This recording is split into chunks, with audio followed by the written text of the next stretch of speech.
Guys, how we doing, people? Welcome back to Joisey Talks here on Football Soccer TV. How we doing? I got your boy. You got your boy Kev, your boy Chris. Yo, what's good, AKA Pablo Escobar. You know what I'm saying? You know what I'm saying? But yeah, man, let's get it started. Thank you guys so much for watching the last podcast. This is episode 2. We're going to keep it going and stuff like that. We're coming from you from the international break. And yeah, man, how was your weekend, bro? Good. Watched Some UFC last night. Yeah, I know this is a football podcast, but how was it? I didn't watch it at all. It was a good card. Down in Sydney, Australia. What time was it? So over there, it was. I don't know what time it was, what time but was it was Sunday. Here? It was Sunday. The main card started at 10 p.m., but prelims were like at 6. So like they did it they did the following accordingly day. to the U.S. time. To the U.S. time, basically. Interesting. Yeah, prime time. So that means they would have to do it in the morning on Sunday. Yeah, they did it like Sunday morning at / afternoon. 9 a.m., 10 a.m. They started off early, yeah. That's some crazy stuff right there.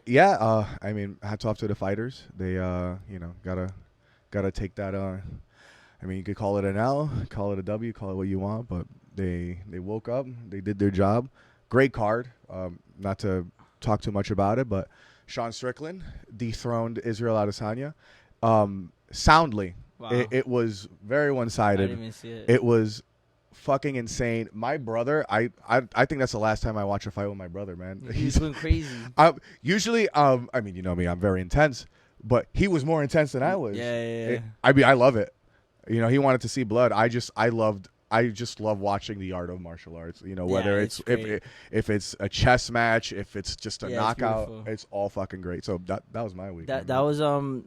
That was basically there was no soccer or football this weekend, so you know we had to resort to other sports. But you know UFC is a great sport nonetheless, and maybe in the next episode or in a future episode we'll get more into it.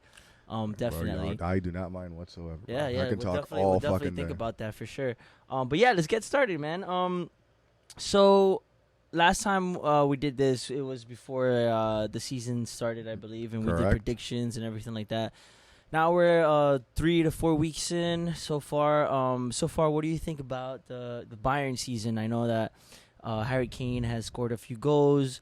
You guys are looking pretty good. You guys got that kind of last-minute winner against Gladbach, but you know some Bayern fans aren't really happy with the way you guys are playing. So tell me about it. Tell me a little bit about the season so far. Sure. Obviously, before it all started, we watched the game between Bayern and Leipzig. Leipzig absolutely swept Bayern 3-0, if I remember. I think it was a Dani Olmo. That was a preseason. Oh no, that game. Was the cup, right? Yeah, that was one like of the cups. It was like the Super Cup essentially, and 3-0. I believe Dani Olmo had a hat trick, unfortunately. But so far it hasn't really dictated the season. You know, we didn't let that game stop us from, you know, getting results. Yeah. Of course, the last game against Gladbach, you know, was a nail biter. But you know, got to give Tuchel a chance, give the team and the players a chance. Remember, he might have came in the middle of last season. But this is his time, you know, to shine, and sometimes it takes time. He needs time, in my opinion. You know, they can't just Bayern fans, in my opinion, shouldn't expect for them to just come clicking at, you know. And from what I've noticed, Musiala and like Coman, they're very like flair players that I've seen at like a couple games where they don't try to pass the ball as much. They want to try to finish themselves, which means. Which is, you know, they got Harry Kane. They got a number 9 there, which means they should give him more service. Absolutely. And I've been, like, kind of frustrated, like, looking at them, like, dude, you got the balls right there. Like, all you have to do is pass it, and Harry Kane is one-on-one. But sometimes they don't do that. They just shoot, and it goes wide, or it gets blocked. And it's like, they just got to work a little bit more as a team, in my opinion. Kim Min-jae's looking pretty good. First games, he was looking sus, but I think he's a really good addition to you guys. But yeah, Harry Kane, what do you think about so far? Harry Kane's coming into the season. Lewandowski's big shoes to fill. What do you think so far? So far, it's been good. In my opinion, you know, you got to give, again, to reiterate, you have to give the team time to adjust. Of course, they're going to want to do, take risks. I mean, Bayern is known for taking their risks. I mean, sometimes paying for it.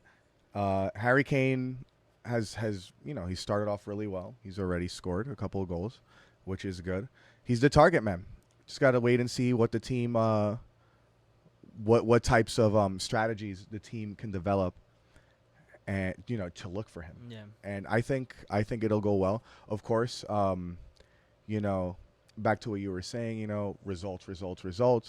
Especially with a team like Bayern, who are used to winning. Spoiled. Yeah, we really are. And so, we got to be taught a little bit of Spoiled patience. Oh, hell yeah, bro! I love it, bro. I follow one of the best teams in the world. For a reason. It's like that rich kid, It's like that one year that the parents don't give him something for Christmas. No, yeah, and they flip the fuck and out. They flip out. And that's Bayern. Which is totally fine, It'll take time to adjust. I think they'll have a good season. But you guys, for Bundesliga, I'm sure Bayern will do really good now that you guys have Harry Kane in there, because he's a quality, in my opinion, quality player and always also a quality been. finisher. And people who are talking crap about Kane so far in the Bundesliga, for their Bayern fans, just got to give it a little bit of time. It's a new league, new players.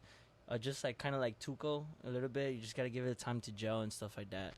Absolutely. But I think the Champions League this year is what you guys are really going to go for. Of course. I mean, I think that's always the goal this year, right? That's always the goal. It always has been. Of course, it gets tough sometimes.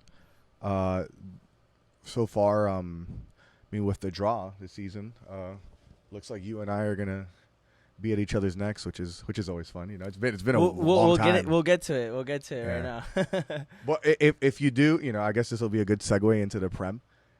Obviously, Harry Kane left Tottenham, but Tottenham have been doing exceptionally well so far in these past couple of games. We kind of both said it. You were like West Ham, dark horse, and I was like Tottenham, dark horse, and both of those teams right now are cooking. They're killing. They're fucking killing it. They're cooking. Like some teams right now are cooking like DiGiorno's, and then right now they're cooking like fucking Mama Celeste, bro. Fucking shitty ass pizza. They're cooking like top quality lasagna right now. Like, in my opinion, I think those two teams right now well, let's get into a little bit in the Prem. Tottenham right now, Ange Postecoglou's hit just to get a little bit on that side of it. They finally look like a team that's clicking. They finally look like a team that wants to play attacking football. So, they got players like Madison in there. Great buy. Basuma looks brand new. He looks like a different player.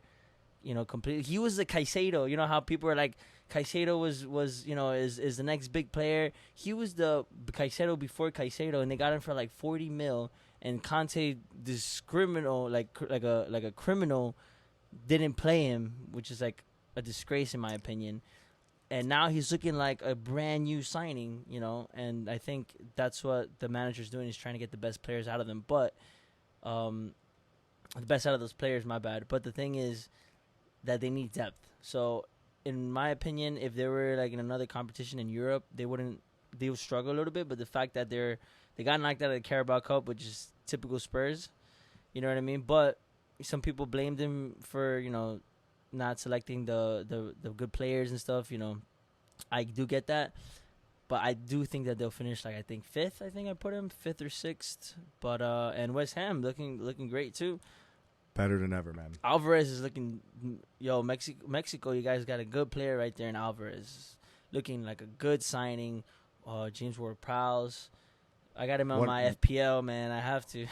one of the best signings. James Ward-Prowse has been such a diamond in the rough, playing so many years in Southampton, always being one of the best players on that team, and look at him now. He suits the style of David Moyes, because they play more of like the counter-attack set pieces, and they have those tall players that can get very physical and get in the box and get a good header. And I think those James Ward-Prowse came in to specialize in that, free kicks and stuff like that. Sure, that's going to bring that's going to get them goals. So people who play against West Ham are going to be like, hey, don't concede a free kick, because no matter what, it's dangerous. And how many teams in the world, can you can say about that? So it's very great for them. But yeah, and then other than that, Let's talk about United. Wait, before we do, actually, this is kind do we of have to? yeah, no, we have to, but I guess this kind of connects to United as well. David Moyes was the first coach, first gaffer, to take control of United after Sir Alex Ferguson left, and obviously we know what happened there. But what do you think about him now, or basically 10 years later? He didn't suit United. That's never going to change. I think that David Moyes, he's the way he wants to play. There's a lot of West Ham fans that want David Moyes out, and I understand why, because of the style of play. Last year they almost got relegated, and it's not the style of play that United fans would want, that Liverpool fans would want, that City fans would want. He suits more of like an Everton. He suits more of like a West Ham team. I know he's getting results and stuff like that, but the way that they play, I think it's suited for him. And the way that United, you gotta understand that like things at United are intensified by like 10 times or something, because it's such a big club. So people who go, that's why signings who go there are scrutinized. Managers who go there are scrutinized, because everything's magnified, because it's such high expectations. Not anymore, but people still have that like that pressure attached to them. You know what I mean? Like West Ham, no offense, it's a good team, a big club, but on the scale of United, it doesn't compare. And the media also comes with that, because the media is like, you know, if you're a huge club, the media is gonna write about you all the time. All the time. And yeah. if you're West Ham, you're not gonna get the scrutiny and the pressure that you do as you would at a United team. So of course, understandably so. So yeah, he deserves to be in that West Ham team, and look what he's doing. You know what I mean? Starting off strong, Hell yeah. which I think is great. Hell yeah, but yeah, let's get into it. So the United season so far, man, 6 points out of 12. I think it's what we deserve, to be honest, because we haven't shown up. We haven't shown up to our ability, and that's it's not good enough ultimately. But people want to blame the manager, Ten Hag. And Understandably so, though. I mean, if last game, I mean, look who he used as a center backs. Not that it's not like he had much of a choice, really. But that's why I kind of don't want to go in on him too much, because I think he's done very good. He's done great stuff, in my opinion. And right now, what we're not really seeing is a style of play. And if we are, it's like very pragmatic, and it's very like we don't know how we're playing at sometimes, and then we just do long balls a lot. We just try to get in behind the defender, and then use Rashford as like an outlet for pace, and it's not clicking. And in my opinion, it has to change. But at the same time, some of the depth that we have and some of the players that we have, it's not going to be suited for his style of play. So, you know, at the end of the day, the board wanted Kim and Jae. He didn't get Kim and Jae. No, not the board. Ten Hag wanted Kim and Jae, but the board didn't get him Kim and Jae. The board didn't get him Harry Kane. They didn't get him. Obviously, Osimhen was too expensive, but he didn't get him like his first signings, for a lot of the targets that we had. We did get Mason Mount, which is why he's getting a lot of scrutiny, because Mason Mount, they're like, why did you get a number 8 when we didn't need a number 8? We needed a number 6. You know what I mean? We needed a Declan Rice or a Caicedo, or we needed something like top quality CDM to stand in there. And now it shows, because Mason Mount is too attacking. You can't have 2 attacking players and have Casemiro by himself, because Casemiro goes up and attacks too. He's always trying to get in the box. He's always trying to score a goal.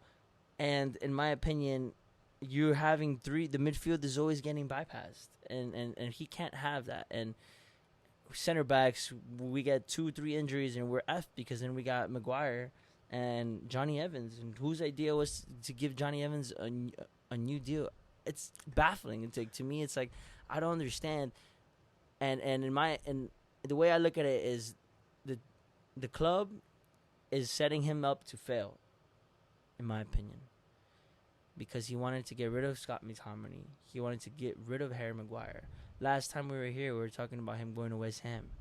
Felt the room. But he didn't want to, because he wanted to get a payout. Mm-hmm. And Scott McTominay didn't want to go to Fulham because he thinks he's better than that. And it's like, as long as we have these players here that are bigger than the club, quote unquote, because they're not, but in reality they are, because they're going to be like, yeah, I can stay here and you have to play me regardless, even though you don't want to play me.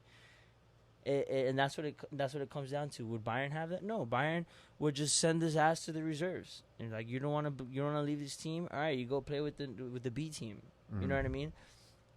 And that's the problem. There's so much problem. It's like rotten from up, head to toe, from inside out, in my opinion. So we got to give him a chance to kind of use what he has at his disposal and change it up a little bit. So, like in the Arsenal game, there was some really good positives off that game, even though both teams played very, it's like a chess match. Like, no one wanted to kind of like attack the ball, which in my opinion,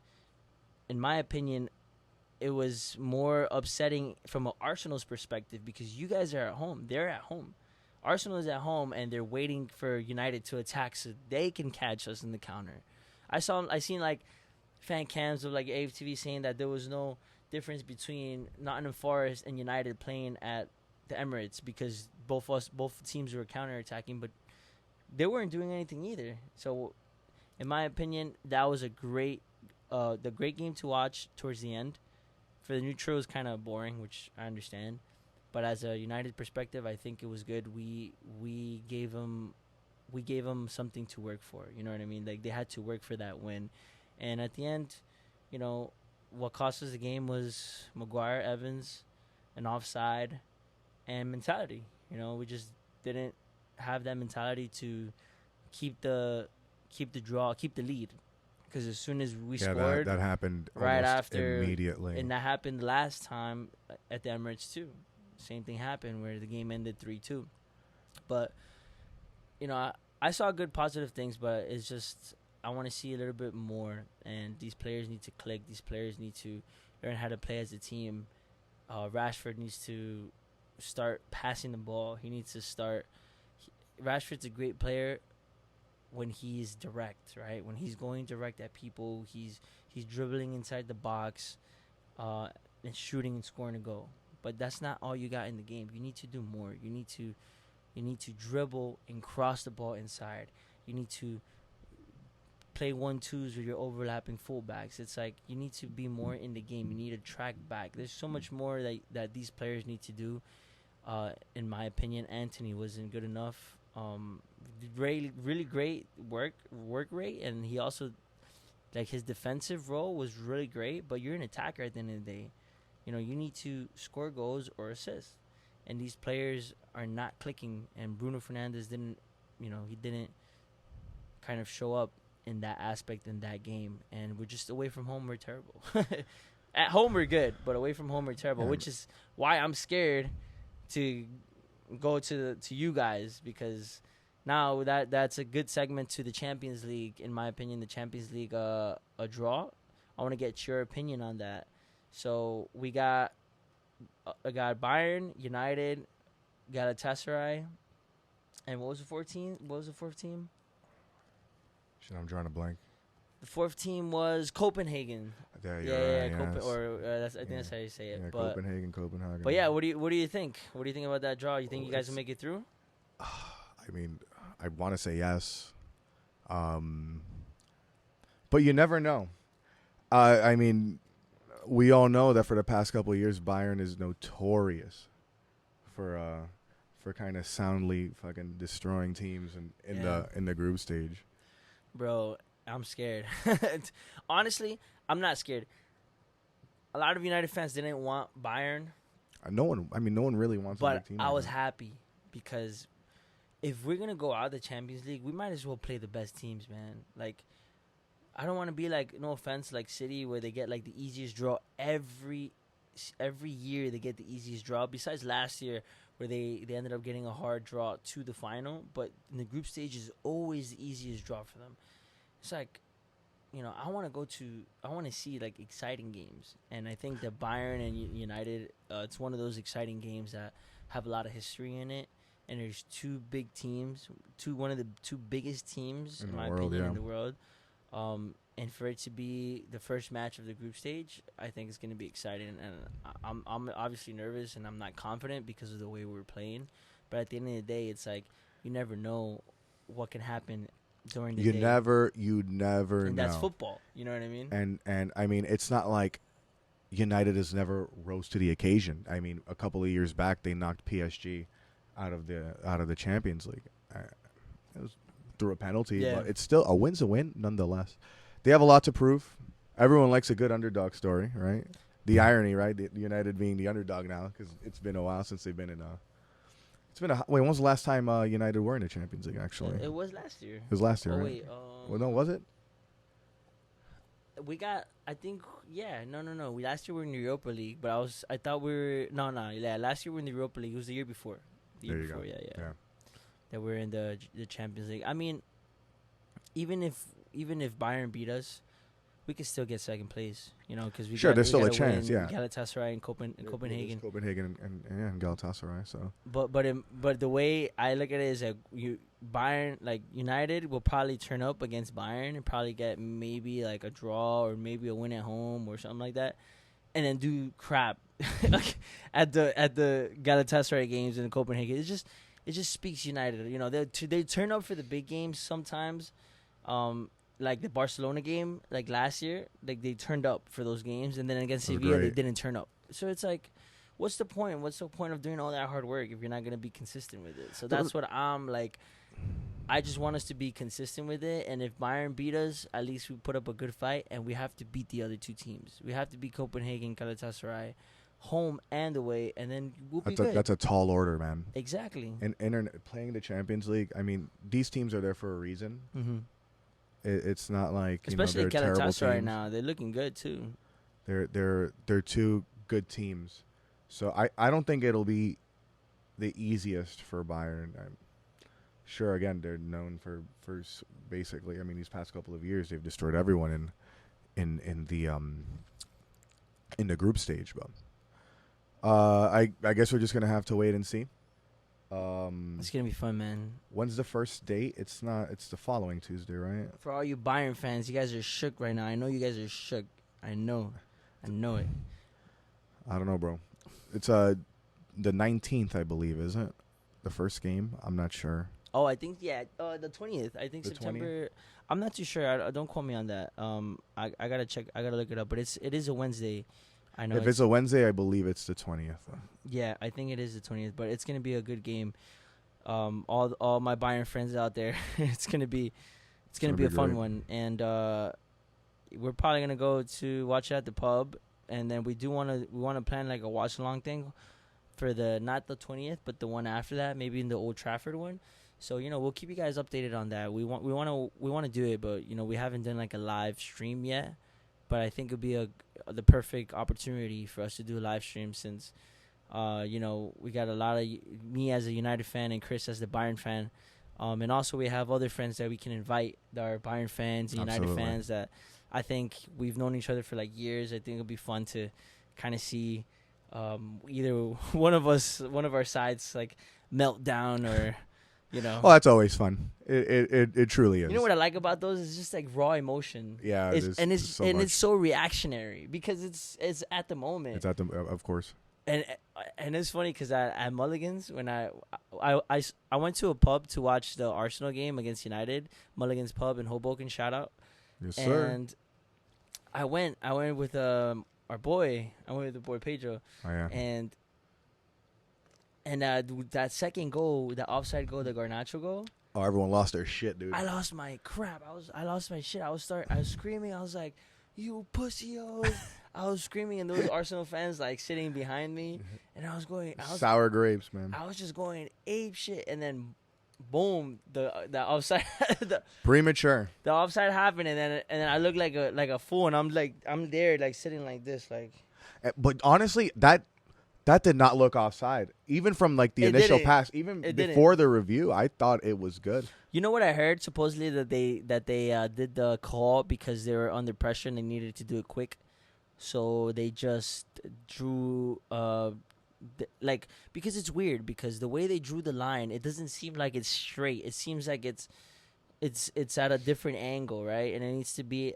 They needed to have the VAR like they did in the World Cup. They need to have it like that, where they had like the picture literally right next to where I think that's what they had in the World Cup, where they had some like, you know how they have like goal line technology. Mm-hmm. They had that, but they should bring that. They can't really depend on those whole line things because it's just so inaccurate in my opinion. We saw a lot last season about Arsenal, about the I think it was a Brentford game or something like that, where they forgot to draw the line or something like that, and then one of the guys got fired, one of the referees got fired or suspended, and it's like, you know, these referees are just very inconsistent when it comes to VAR, and it did not look offside at all. You know, what I mean? You find it quite ironic. I mean, I find it quite ironic. You know, being a It's ref all these years, but if not you think right. about it, they were at home, so they're pressured to draw the lines because they're at home, and they were, you know, the thing that happened last season with the whole Arsenal fans, they were just probably scared of, oh, it's onside, but it was really offside. I'm gonna lose my job. You know what I mean? That's what it comes. That's what I think it came down to. They were pressured. But you know what? Last year, United won 3-1 in Old Trafford, and the goal, I think the first goal or second goal, that Arsenal scored, Martin Lenny scored, and then it got ruled. They got ruled as a disallowed goal because it was a foul on Christian Eriksen that wasn't really a foul. Mm-hmm. On Odegaard, on Christian Eriksen. And then Arsenal fans went on it for the whole season saying that if that goal was allowed, there would have been a completely different game and we would have won and we would have ended up winning the game. And United fans were like, cry some more. You know what I mean? Like, we won the game. Very square, 3-1. And they were always had that. And then you know what? Karma works. That's how football works. It balances itself out. Like, we got that goal disallowed, and, you know, they got a goal disallowed at Old Trafford. So it's like, we can't really complain much. As a United fan, in that instance, I can't complain. But if it was a final, or if it was a semifinal, or if it was something that happened like in Europe, I would have been going ape crap. On that. Because I think also at that game against the Real Sociedad, we had a game in the Europa League, and Martinez was he did like a last ditch tackle, and it hit his hand, but it was literally his hand was in the back, it was like on his back, and it hit his arm, and it went to a penalty, and it was a handball. But how is that a handball if he's literally putting his arm in his back, and he's not making his arms any bigger? Yeah. And he's not even looking at the ball. He's just blocking, and his head is just, he turns it, and it's a handball. You know, we've seen those handballs not been given time and time again, and then that was what cost us that extra game to play Barcelona. Mm-hmm. And if we would have got those points, because it would have been a draw, but we ended up losing the game because of the penalty. If we ended up being a draw and got those points, we would have never had to play Barcelona. So, you know what I mean? Like, if it's... It ended up working out for that moment. Yeah, it's one of those things where VAR just needs to be very consistent, in my opinion. But yeah... I just don't... I mean, I understand you trying to, like, you know, I guess, like, you know, make it about karma, but shit, I'd still be fucking pissed. I mean, was 3 pissed. points, 3 points or 3 points. Like, final, semifinal, I mean, it's the Prem. I think it's just as important. I mean, 3 points are crucial. Pissed, man. And I looked like a fool. I looked like an idiot. It's not your fault. Because I was going crazy. Anyone would lose their fucking mind. This. Oh, and also, Harry Maguire got cheered by the Arsenal fans as he came on. Yeah, that's how much of a disgrace and an embarrassment this hilarious. Guy is. That rival fans are laughing at us and mocking us.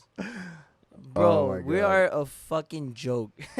Like, so embarrassing, dude. Like, but wait, so what was the reason behind Harry Maguire staying in United again? What was it? He didn't want to get So basically, there was like a severance pay that him and his agent wanted, and because he has like 2 years left on his contract, and West Ham can't afford the wages that we give him. Okay. So obviously they were gonna give him lower wages, but he's like, wait, I'm on a higher wage right now, so I need a payout from you guys. And United were like, okay, we'll sell you for 30 million, and we'll give you a payout of like reported. This is reported as 6 million, and he didn't want that. He wanted like maybe like 10 million, and United was like, we don't got the bread, we don't got the money, and then because of that, he ended up staying. Because so they were going to give him a severance, and then West Ham were going to pay him obviously a wage. Yeah, they were going to pay him his wage. Exactly, and he didn't go because of just because of that severance pay. Oh yeah. And then we have him, and then Ten Hag is bringing him on. Does he have a choice? I don't. Yeah, at that point we didn't, So I don't blame him at that. I don't blame him, and that's what goes. That's where I'm saying like, it all comes from the Glazers at the end of the day, and I don't want to put all the blame on the Glazers because Erik Ten Hag does have to have some of the blame, of course, 100%, and I'll be the first one to say that, But as long as we have these owners, it's gonna be hard to succeed. It's gonna be hard for any manager to succeed as a coach, as a manager. So, and the Glazers aren't selling anymore. I think, and the stock dropped, if I remember correctly. Yeah, but I think that's fake news. Yeah, all right, maybe. No, the stock dropping obviously is not fake news, but obviously because it dropped, we have evidence of that. But the Glazers not selling, I think they have to sell. But we can get that into another day because we can talk all day about those Glazers and I don't want to be more depressed than I already am. And the vitriol that the fans have against them. Than I already am, to be honest. But yeah, that was the reason why Harry Maguire came on, which was, in my opinion, just a joke. It's so strange. Dude, everyone was cheering. Everyone was clapping and cheering as this guy came on. I couldn't believe this, bro. I was just, I was one of those guys. I was just like this. Oh my god, dude. I was like, and all United fans were just like this. Like, we are a joke, bro. But on a positive note, Højlund's looking really good. Yes, I saw the game and he's looking very physical. He's looking like he wants to actually give defenders problems, bully the defenders, win the ball. He did a nice flick to the Casemiro assist that was supposed to be an assist to the Garnacho goal. So, he's looking really good, and hopefully we can get him to play more, to implement more of Ten Hag's style, because maybe he's waiting for that. We didn't have a proper number 9. Martial's not a proper number 9, in my opinion. Nope. He's trash. Sorry. He was good. It's been way too once long, upon a time, but he's just too injury prone, and we can't rely on this guy.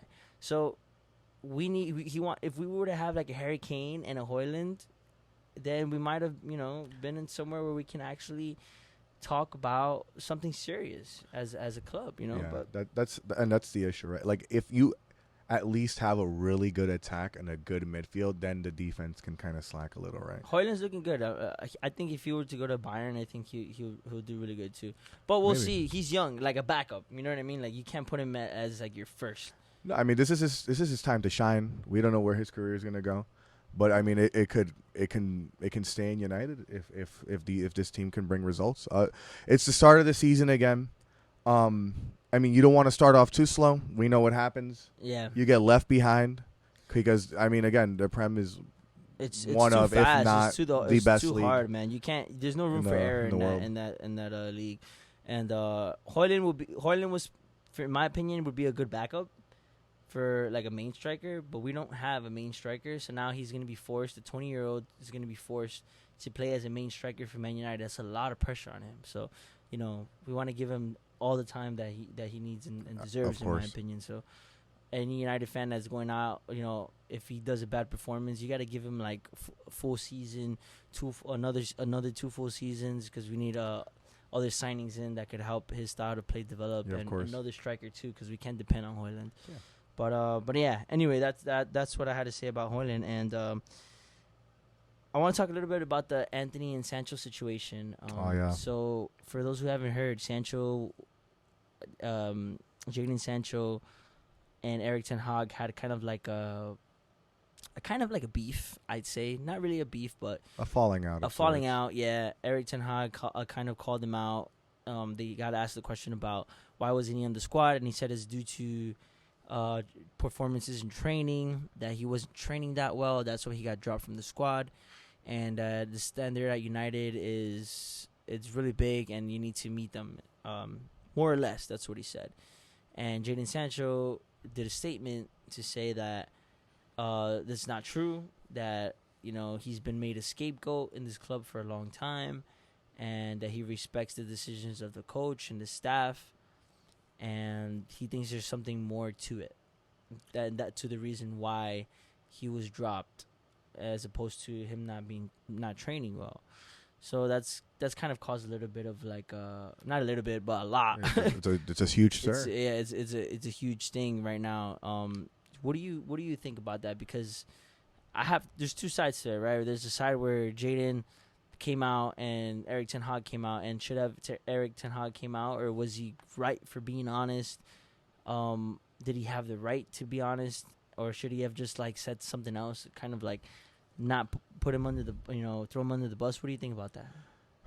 I mean, it's tough. Because I haven't spoken to you about this. We haven't. It's interesting to see like what do you have to say about that situation. Maybe how you would think Bayern would handle it, or how you think a player should handle it. Well, I mean, I feel like sometimes the coach knows best. And I guess this goes back to what you were saying. The team's held to a high regard. Mm-hmm. If one player who can't, a player like Jadon Sancho, who he isn't a bad player, right? No, he's United for a reason. He's a good player. He's a good player. He just hasn't been. But if he can't produce in practice, I mean, why even risk starting him? Mm-hmm. Of course, we know what happened afterwards. I mean, unfortunately for you, of course, Arsenal did beat United. So we don't know what could have happened. It might have gone worse. Who knows? Jadon Sancho obviously has a different opinion on what happened. Honestly, at this point, it's like he said this and then he said this kind of situation. What do you think? Do you think like that he should have even said anything, Jadon Sancho? Because people are saying that Erik ten Hag should have not said that. He should have said something else, like for example, he was ill, or he tactical reasons or something like that. And they're like, Erik ten Hag should have not said that. He should have not thrown Jadon Sancho under the bus. And also, Jadon Sancho should have not put that statement out, in which he still has it. He has it pinned on his Twitter account. Yeah, I saw it. He has it pinned, and which is kind of like calling him out, saying that no, you're a liar. Like this is not the reason. And he's also calling out the players, in my opinion, because he's saying that he's made a scapegoat, right? Because in my opinion, maybe Erik ten Hag was very emotional because of the loss and everything. That also could play a factor. He wasn't even in the squad, and then he's talking about him performing bad in training. So you can see why he's saying like I made a bit of a scapegoat, and at the same time he's like he's calling out the wingers. He's like I need more game time, but these guys are getting more game time ahead of me. Well, now that Antony's taken his what is it, a leave of absence? I'm not sure what it is, but he's not there. I mean leave of absence, but that's mutual. Yeah. Well. I mean, I don't know. I mean, there's serious allegations, obviously, but we'll get into that right now. But now that there's basically a position that needs to be filled. He needs to just take that tweet down, take the statement down, yeah. and he needs to. It doesn't look good. He needs to talk to her. They need to They need to squash the beef. They do. They need to talk it out. Jadon Sancho needs to apologize and say, it was a very emotional thing for me as well. And if I haven't been performing in training, let's talk it out. I want to be there for the team. And Erik ten Hag is gonna be like, okay, now's your chance because Antony's not here. I need you. I need players. I need people to turn up. We got important games. We got Bayern Munich. We got Brighton Munich. Yeah. We might as well call them Brighton Munich because they're cooking right now. We need good players, and if Jadon Sancho doesn't want to squash that beef, in my opinion, then he needs to get out of the club because no player is bigger than the club. It will never be.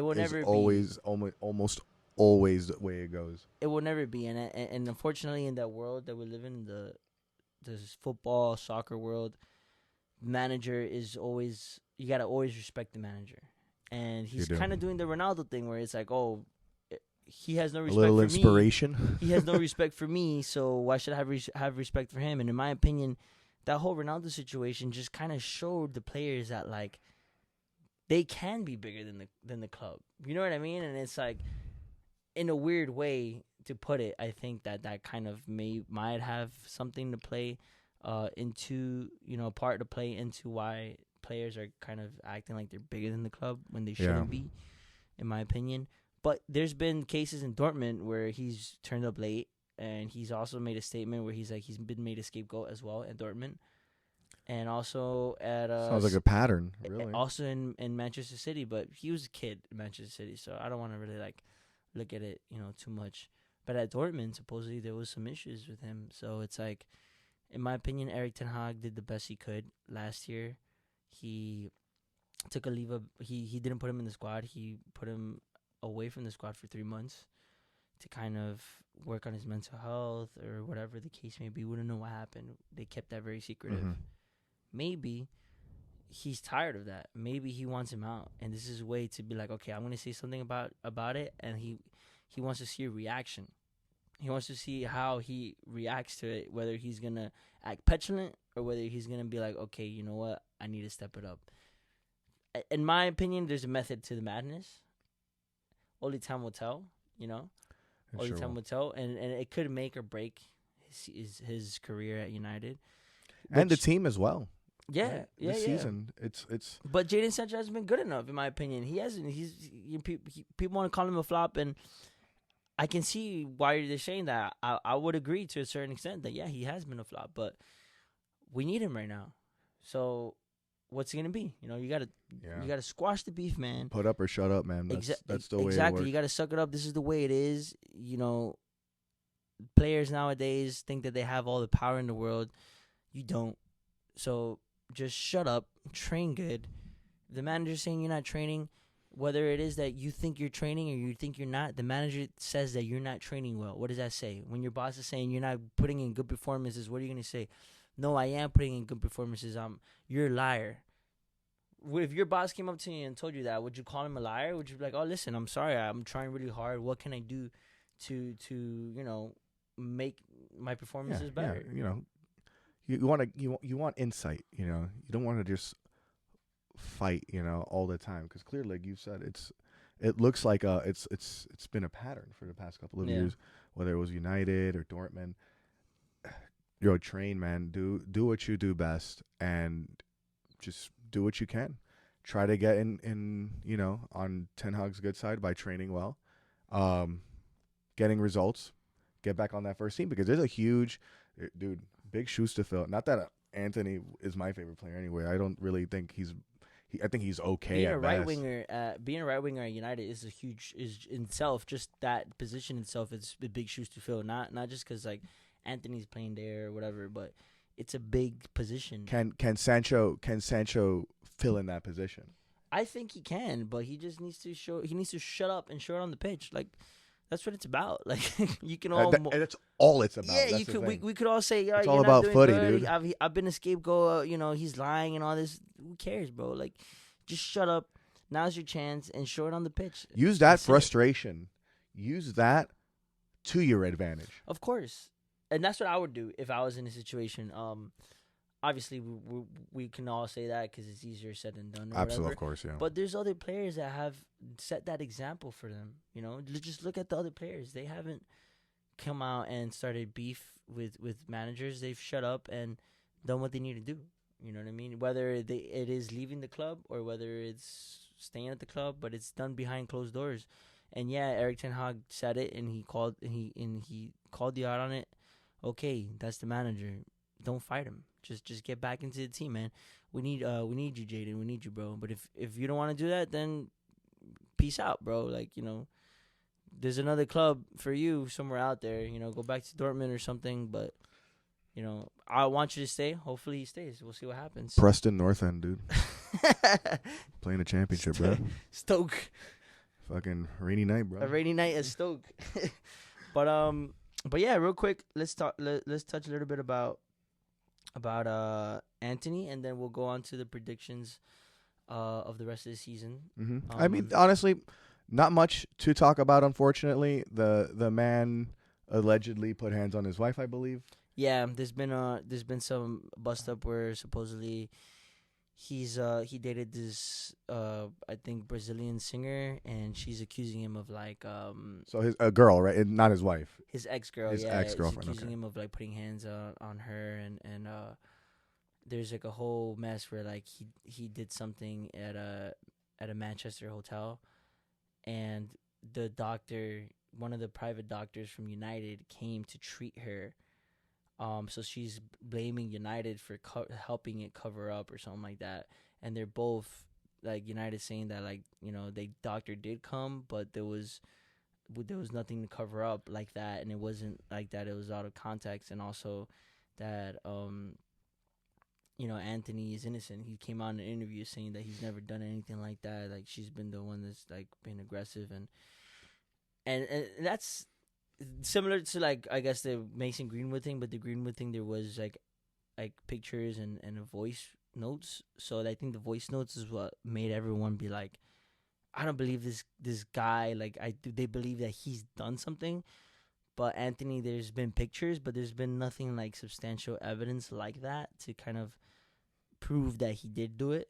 You know what I mean? People want to say that he did because he's very petulant on the pitch, and that's why, because he's very reckless and very emotional. But you can't put how a player acts on the pitch to what he does outside the pitch.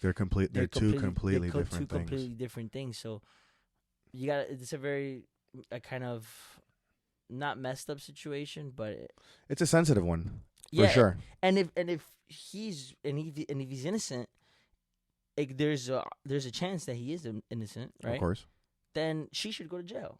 And if she's lying, if he's lying, then he should go to jail. You know what I mean? So it's an evidence thing where it just needs to be investigated, and whoever's lying just needs to go to jail.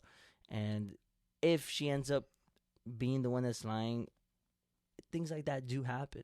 Like, have you heard about the decapitated case? The band? Yeah, the band. There's a band called Decapitated. Yeah, no, yeah. Oh, yeah. For those that don't listen to metal, there's a band called Decapitated, and where are they from? Are they from They're Poland? from Poland. Yeah, from Poland. Yeah. They're from. Shout out to Poland. What's the song from Lil Yachty? From Poland. Wait, what was it? He took a walk. I don't remember. I don't listen to Little Yachty. So shout out to Little Yachty. Yo, shout out, man. But yeah, there was this band in Poland that called Decapitated, that they did a tour here in the U.S. and they got accused of rape from a girl in the U.S. and basically it was an ongoing investigation, and they had to cancel their tour, and they weren't allowed to go back to Poland because they were doing an investigation. pending an investigation. So they weren't allowed to go back home for months, and basically all this investigation kept going, and at the end, they ended up being innocent. And she just made it up because she wanted to be in the tour bus that night, and they were like not having it. They weren't. Oh, so straight up out of spite. And so basically, she did it out of spite to get back at them, or something like that, and it kind of almost ruined their reputation, because at that point, people were like believing her, and like it's like, oh, I'm not gonna listen to this band again. Like, this band is trash, and I'm sure it did ruin some of the reputation to a certain extent. Oh, absolutely. I mean, of course it does. And they went to trial and everything, and everything happened, and they got, they were guilty. I mean, innocent. I'm sorry. Innocent. They were innocent. They weren't guilty. So things like this do happen when you have fame, and that's a metal band from Poland, and so you put it on a larger scale.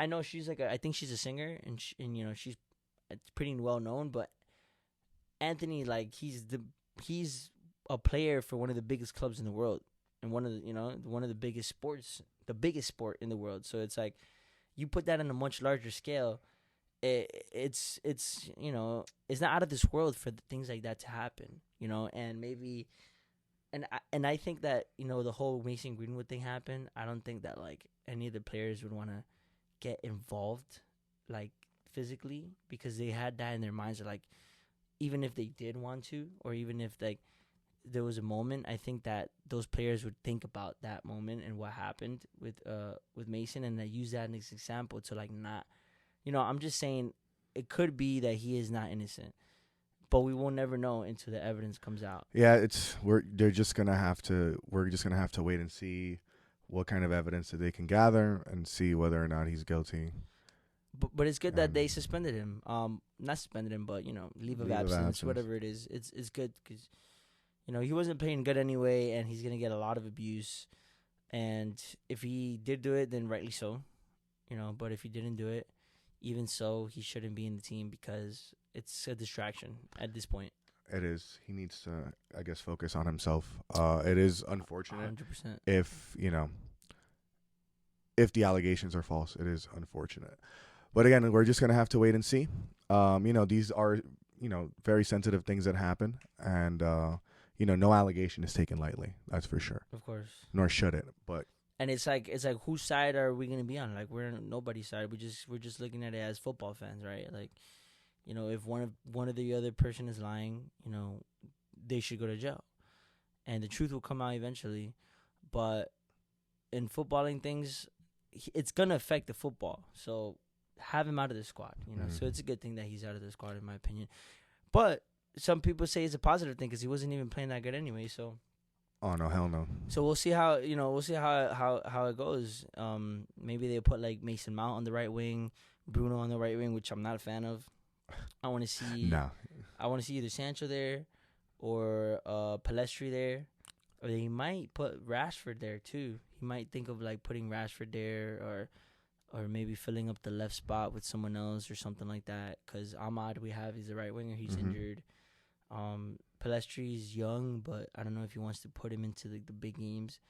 I want him to, because I love like those South American flair players. He's like one of those like quick, like low center of gravity players, like Messi type players where dribbles the ball, beats a man, and then puts in the cross. Like those typical Argentine, Uruguayan, South American players that I think that we should have more of. So, hopefully we see more of him. Of course. But yeah, there goes that. And before we end the pod, let's talk about some predictions of Sure. Where do you want to start? You want to start with the Champions League? Yeah, let's do the Champions League game, then your game, the Bayern Leverkusen, and then my game, the Brighton against United against Brighton. All right. So we'll start with the Champions League. Let's see. It's going to be 4-0. 4-0. I don't think United have an answer. Playing in the Allianz is no joke. It's very difficult. Tell that to Arsenal fans. They will know. Dude. London is red, dude. Bayern red, dude. Everyone knows it, dude. It doesn't matter, dude. North, south, east, west London doesn't Chelsea, matter. When you guys ripped Chelsea, destroyed, bro. Destroyed. So it doesn't matter. I think Bayern are on a good roll. I think they do exceptionally well. I think United have a lot of trouble breaking through that defense. I agree. Not 4-0. I'm gonna go 4-1. 4-1. Let's save face a little with a consolation. We'll have a consolation goal by Rashford or something. All right. But yeah, 4-1. It's gonna be a good game. I'm not gonna be surprised if we lose. To be honest, it's a tough game. It's a tough game. If we get out with the draw, I'll be happy, man. If we get out with the draw, that's an impressive draw for United from United's perspective. So Bayern are clearly favorites. You guys have to win this game. Oh yeah, no. But honestly, you don't have to win this game, but I want to. Honestly, stranger things have happened. United are if they show up, they show up. But I guess we're just gonna have to wait and see. Yeah, the last time we went against each other was against that when Robin crapped on us. It was the 2013, 2014 season. Yeah, I remember. I think it was the Moyes season. Yeah, no, but not to But remember, Patrice Evra, with that volley, it was a volley, right? Or something? I froze. I didn't know what to do. Yeah, I was like, you pussios, and then just. And then I think Mandzukic, Muller. I think I've only seen that match once, but it was enough for me. I forgot about Mandzukic, bro. Yeah, Super Mario Mandzukic. Wow, that's crazy, right after man. fucking Super Mario Gomez left. Robin, those are some great players, man. Yeah, Robbery. Like, wow, what a team that was. Time. So yeah, it's been. You won a treble with that team, right? That was a treble-winning team, 2012, 2013, in Wembley, I believe, against Borussia Dortmund. So that's what I think will happen. With Leverkusen, I don't know, man. That's a good game because Leverkusen is doing good right now. Yeah. They won all 3 games. They're a very strong team. Xabi Alonso, if I am right, is he's leading that squad, doing exceptionally well. Alonso, yeah. Doing exceptionally well. I think Bayern have a hard time, but I think they get the W. Nice. 2-1. What's the score prediction? 2-1. 2-1. I agree. I say 2-1. Bayern Munich win and Harry Kane with the second goal. Yeah, Harry Kane with the second goal. Nah, maybe now. Who knows? And then let's do predictions for Man United against Brighton. So Man United at home at Old Trafford. I think they can do it. I think they really could. I mean, not all players have had 2-1. 2-1. United. I say 1-0 hard fought. I don't think it's going to be a 1-0 because Brighton are such a good team, and I know they're definitely going to score 1 or 2, but I think that United at home have that 12th man. Mm-hmm. They have that 12th person, and at home we always turn up. If it was away, I would not be confident at all. But since it's home, I'm going to say 2-1. And you say 1-0, right? I say 1-0. I say if United can dictate the game early, have possession, mm-hmm. Stop giving the ball away, man. Stop doing all these long passes that just go to nowhere. Like a la MLS, bro, and just fucking straight up long balls. I don't understand that. Why do they keep putting those long passes that just go to nowhere? Just keep the ball, keep possession, and is the longer you have possession, the more opportunities that you come across on creating a chance to score a goal. Dictate the tempo, but also do something with the possession because. At times, like, United have possession and they don't do anything. They're just passing the ball back and forth. People are making runs. No one's looking at the players making the runs. Everyone's afraid to do the risky pass. And it's like, there's just lack of confidence in the players where everyone's just, like, playing it safe, because they're so, like, traumatized from, like, getting spanked, like, all the time. And that happens. Yeah. Morale goes down. But, like, This is a chance, an up and coming team. Yeah, a team that did exceptionally well last year, exceptionally well. Sold a bunch of fucking good players. Got some good players as well. Who, Brighton? Yeah, Brighton. Of course. I think this is. They got Ansu Fati. Yeah. I'm so fatty. Dude, I think this is Manchester's I guess shot. They just. From now on, they just have to keep on moving forward and just win games because it starts right now, man. Yeah. I know, like sometimes United have been known to start slow, and they end strong. But last year we did the same thing. We started trash. We started so crap, and then after the international break, we clicked and we won. I think we won against Liverpool. Yeah. So this needs to be like the same thing where we win against Brighton, and then we put in a good performance against Bayern. Like I'm not saying we need to win. But at least come out with a draw, or if we win, at least come out with something positive to be like, all right, we can see where this team is going. You know what I mean? Of course. We need Amrabat in there. We need Amrabat for that Bayern game because you guys are. We need. Keep talking. We need defensive players. You know what I mean? So if we don't have those defensive players, then in my opinion, we stand no chance.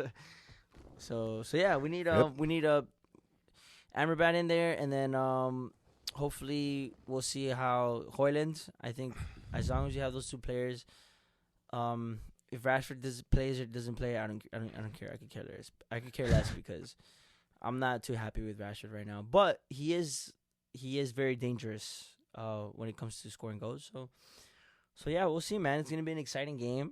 We're gonna watch it together, hopefully. No, we definitely will. I will definitely make sure this time that we watch this game. And we'll definitely talk about it on here. We'll analyze the game and see how things go and stuff like that. But yeah, man, that's about it. I think we got everything in during the international break. Next week it starts again, so we'll be back real soon. Talk about these results. See if we were right or not. Yeah, either I'm gonna be in more pain. Chances are. Yeah, chances are. But I mean, that's the life of a football fan, It's the life of a United fan, man. It's just people are like, change clubs. Maybe I should. Maybe I should do the American thing and change clubs. I will never respect you. I don't think I think I would not even play music with you. We can't have that here, man. There's people like that, man. There's people like I would never change. Like Big O, yo, shout out to Big O, bro. Oh, Oscar Rodriguez, bro, Arsenal fan his whole life. And then out of nowhere, and then he shows up with a Barca shirt at Mulligan's during Bayern versus Barca, bro. 8-2, bro. That guy left halftime, dude. Yo, that was a crazy game. Hilarious. Good times, man. That was an amazing game. I can't believe that. It was a hilarious game. And we took shots for each goal, which did not help. That was a treble winning side. Which that was a treble winning. Freaking amazing. And people are going to complain about how, COVID and this and that. But I don't know, man. Throughout it all, dude. Kingsley Coman is left or right wing? Usually the left wing, right? Yeah. But, depending on how the squad is, he can play both. So, you know what's going to be a good battle? Wan-Bissaka against Kingsley Coman. Yeah, I think that's going to be a really good battle. He has a better defensive rate than offensive Wan-Bissaka. Exactly. Wan-Bissaka is really good defensively, so that's going to be a good test. And Dalot was really good defensively. Against the Arsenal game, Saka and Martinelli, they were Martinelli was kind of cooking, but he couldn't really do anything because defensively both fullbacks are very solid. I was very impressed with Dalot. So it's interesting to see if Dalot can keep Sane quiet, or who else you guys have? Sadio Mane as well? No, Sadio Mane is not. He's in Saudi Arabia with your boy Ronaldo. Oh, yo, I totally forgot about that. That's so right, dude. Just one season that he had or 2 seasons that he had. Yeah, and he and he got punched in the face. He popped Leroy. That's what happened. This guy, that's all he remembering for popping Leroy Sané in the face. Boom. That was the best shot he had all season, bro. the best shot, bro. But yeah, who else you guys have in the right wing? Usually it's Leroy. Sometimes What about Gnabry? Serge Gnabry. Yeah, it's interchangeable. They get moved around. It depends, which I do like. It just shows that players can play different positions. Gotcha. Although some might argue that it's not solid. So right, and they haven't been doing the best, honestly, these past couple of years. Musiala plays as a 10, or he plays in the wing. No, he plays as a 10 for Mueller instead of Mueller. Yeah. Or Mueller. Mueller sometimes will play the wing as well. Okay, gotcha. I don't like Mueller in the wing. It all depends. I mean, he's not. He's a very smart player, right? Yeah. Because he can play the wing and not play like a winger. Right? Yeah. Find space. It's insane. Well, he needs the good thing about at that game, the fullbacks might keep the wingers quiet, but then you got players like Goretzka, Harry Kane, Musiala in the middle that can just do a madness. You know what I mean? So it's like. So the danger's not exactly. I feel like the danger can come from anywhere. Exactly. The danger is not just the wings. And in Arsenal, the danger is mostly the wings. Because Kai Havertz, who? Kai Havertz is not even, looking like a great signing. Odegaard hasn't really been that good this season, but he turned up in that game, which he did. Which was, obviously, of course, he always turns up against United. But yeah, that Arsenal had the wingers as their outlet, and in the middle when they brought Jesus on, obviously he looked quality. He scored a goal and sent Dalot back to Porto. But hilarious. But yeah, that Bayern team is just gonna be such a good team, man. It's gonna be hard to keep up with that, with those players and that quality. So we'll see, man. It's gonna be an interesting game, but I'm excited. It will. I can't wait to get spanked. But yeah, man. Yep, that's it for today, man. That wraps it up, right? That wraps it up, but we'll be back. We don't know when, but hopefully the next couple of weeks. Hopefully, when after the Bayern game, the United game, we'll definitely be back to talk about the game, analyze it and stuff. Well, we also want to have other guests on here, friends that support Bayern, friends that support United, friends that support other teams too.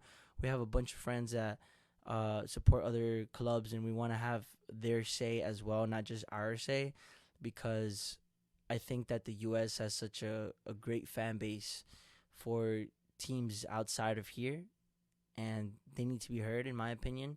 It gives us fans, especially here in the U.S., a voice to kind of speak our mind, right? And I think it's important too because it's a worldwide club, it's a worldwide sport, and there's obviously it relies on Europe mostly, but over here it's great. We see it all the time, so we're trying to get more guests in here. Hopefully we'll have that soon. We'll keep you guys posted, and thank you guys so much for watching. Last week was great. Thank you guys. Not last week. Last episode was great. Thank you guys everyone who watched. If you guys like it, smash a like on the video, comment. Even if you don't like the video, comment something that you don't like. It doesn't matter. Yeah, say anything. Make fun of us. Who gives a fuck? Exactly.